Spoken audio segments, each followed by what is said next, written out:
If you dare to assume it and you walk in the assumption that it is so, ignoring the senses, ignoring the facts of life that deny it, in a way you do not know, it will become a reality in your world. This is what I mean by imagination plus faith. That these are the realities out of which we fashion our world. Take a man who is drafted. I was drafted in 1942 at the age of 38. Not quite 38, but going on 38. Like millions of us, I dare say they all felt as I did, but they didn't know this principle. I knew I didn't want any part of it. Nevertheless, I was drafted. I didn't resist it. They sent me off to Camp Polk, Louisiana. And after 3 months in boot training, I decided I would do something about it by applying this principle. I asked, first of all, for an honorable discharge, because there was a regulation that came down from Washington that if a man was over 38 before March the 1st of 1943, he was eligible. It didn't say it was automatic. If his commanding officer felt that he needed him in his company, that decision was final with the commanding officer. You could not appeal it to any higher position. You couldn't take it to the general. So whatever your commanding officer was, and he was a colonel, if he decided he needed you in his battalion, you remained. Well, I applied based upon the fact that I was eligible, for I was 38 before March the 1st of 1943.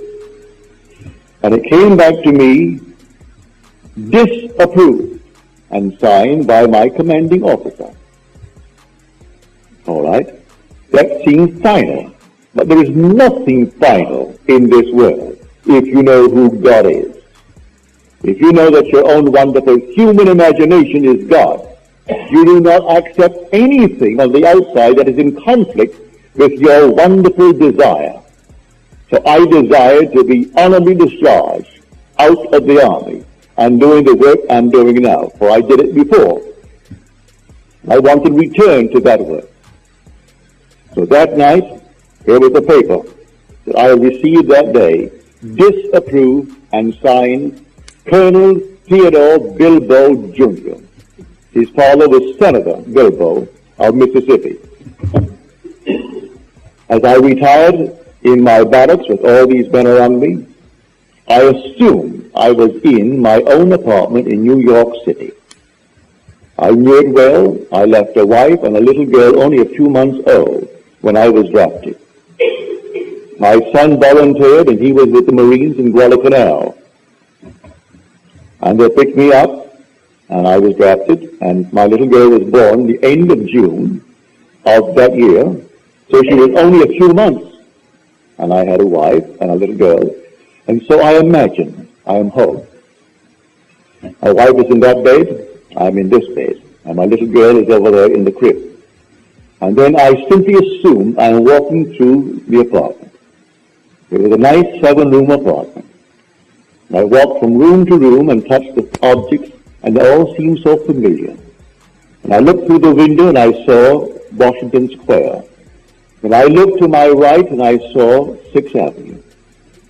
And then, having gone all through the place, I simply returned to my bed and settled in it all in my imagination. But I gave it the tones of reality. I gave it sensory vividness. I made it so real that it seemed to me I'm actually in my apartment in New York City. But I made quite sure I was not there on furlough. I was there because I was honorably discharged. No furlough, not going back. Well, 4 o'clock in the morning, before my eyes came a sheet of paper. It looked like the sheet that I got from the colonel, where it was disapproved. And as I looked at it, a hand came out from here to the pen, and held a pen. And it scratched out the word disapproved, and it wrote boldly in script, approved. And then the voice said to me, that which I have done, do nothing. I woke, and all the boys had sung to sleep. I remained because I couldn't break their sleep.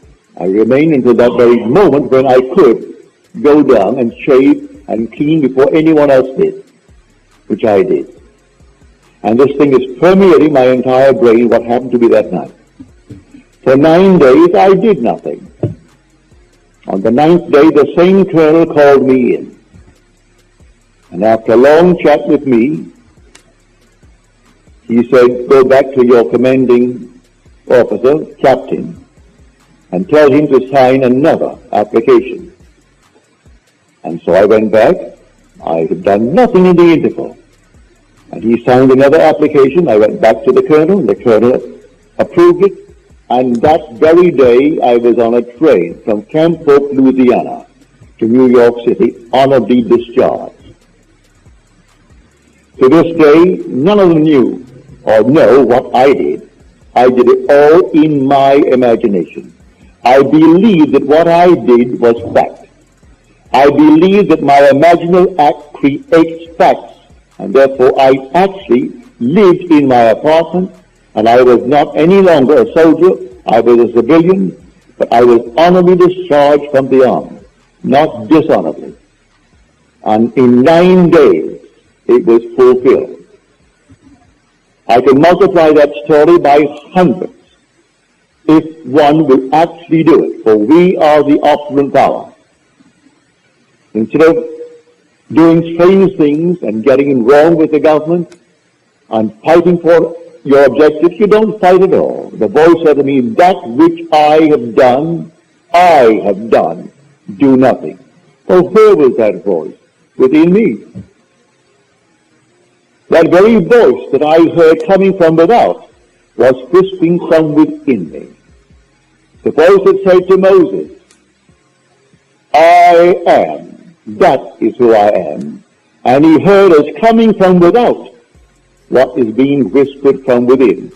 For are we not told in Scripture that we are the temple of the living God, and the Spirit of God dwells in us? And God is Spirit. Well, if the Spirit of God dwells in us, then how could I hear it from another? He is coming from within myself. And so I heard it.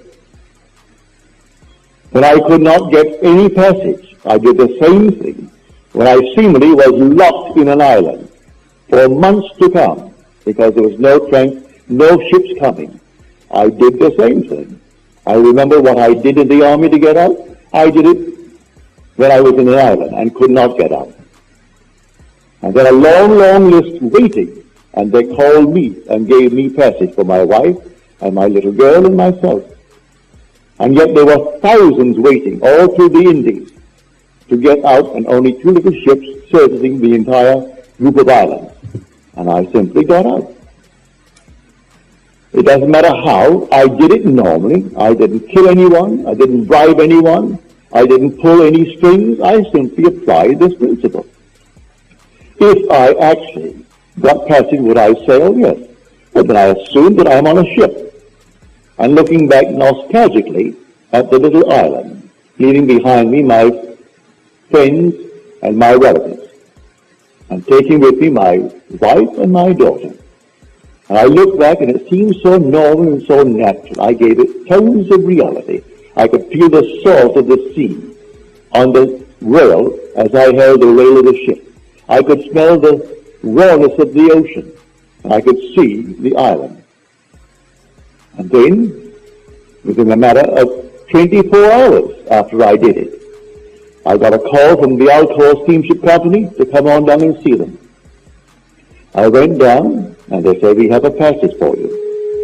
There are only 2 beds that the little girl can sleep with her mother, and you can sleep up.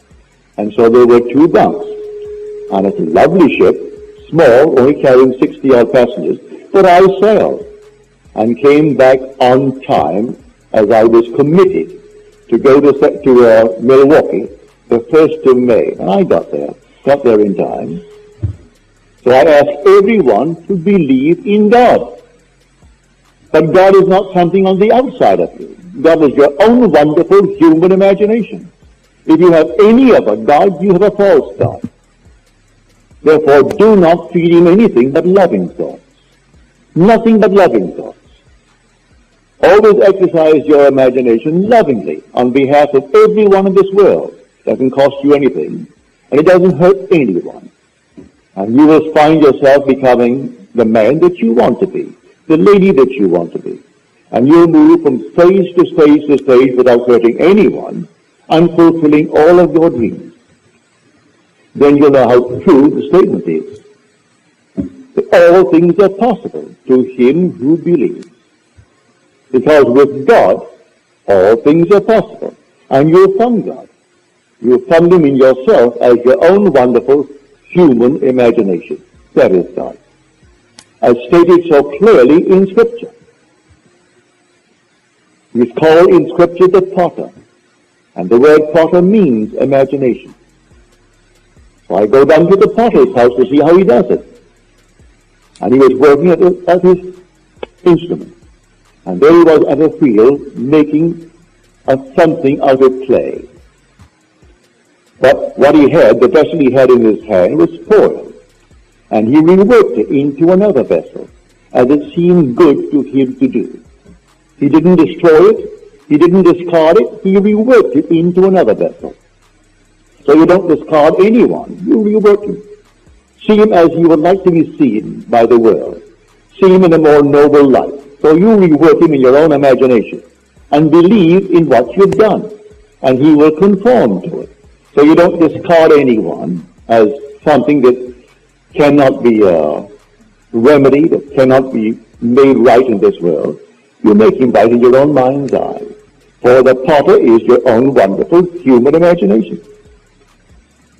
And any vessel you hold, whether it be a man or yourself, see that it is lovely, that you are actually the man that you want to be, that those round about you, they are what they would like to be, and have a nice vivid imagination of it, a clear idea of what you really want in this world, and a determinate vision of things as they ought to be, and have them all fixed in your own mind's eye, and believe it. Then in a way that no one knows, they will all come to pass.